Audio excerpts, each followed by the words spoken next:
Alors, premièrement, il te faut un fichier texte où tu pourras écrire. Moi, je te conseille d'utiliser Notepad++, ça te servira énormément.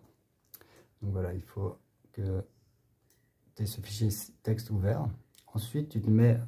Bon, le top, c'est de sélectionner vraiment... on ne laisse pas toujours. Mais le top, c'est quand même de sélectionner du texte. Et là, tu fais vraiment un clic droit sur le texte et tu fais inspectionner. Ça t'ouvre ça. Moi, j'ai deux écrans, alors je le mets à côté. Tu verras que là, il y a les éléments HTML et là, il y a le style. Donc là, on a cliqué droit là-dessus et on arrive sur un A. Il faut toujours targeter l'élément supérieur quand tu veux effacer un truc. Donc tu te mets sur l'élément supérieur, qui est un LI. Tu vas copier toutes ces classes.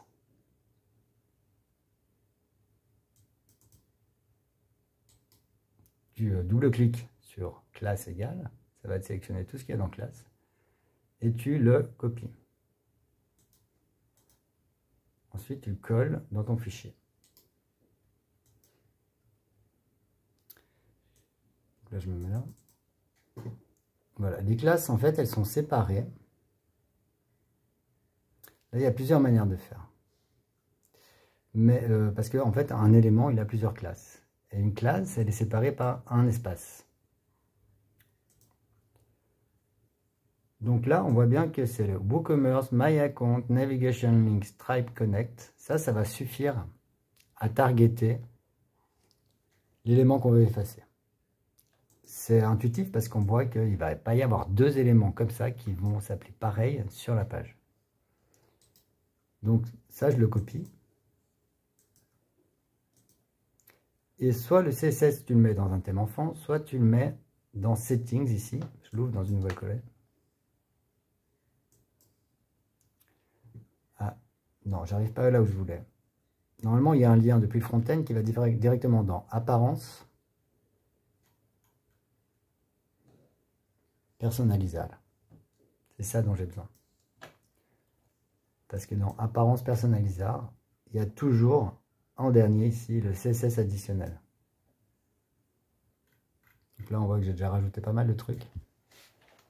Peut-être tu as touché ça aussi. Donc une classe en CSS, ça commence par un point. Une ID, ça commencera par un dièse. Bon, je vais pas te faire un cours complet de CSS. Donc là, j'ai mis un point, j'ai collé la classe que j'ai récupérée.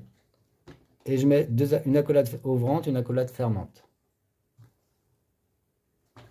Je ne vois pas très bien, mais bon. Voilà. Donc, j'ai mis un point au début. J'ai collé tout ce que j'avais récupéré, toute la classe que j'ai récupérée dans l'élément. Et là, je suis certain qu'il n'y a pas d'espace entre mes caractères, parce que sinon, ça serait deux classes et ça ne marcherait pas. Et là, j'ai juste à rajouter un display none. Je te l'enverrai. Voilà, donc là, je sauvegarde. Je sauvegarde, je suis toujours dans personnaliser. J'ai sauvegardé en haut là. Et maintenant, en retournant ici, j'ai l'élément qui devrait disparaître. Voilà, il a disparu. Donc je vais mettre cette vidéo sur YouTube. Tu vas la regarder, tu vas essayer de faire de l'autre. D'accord? À plus.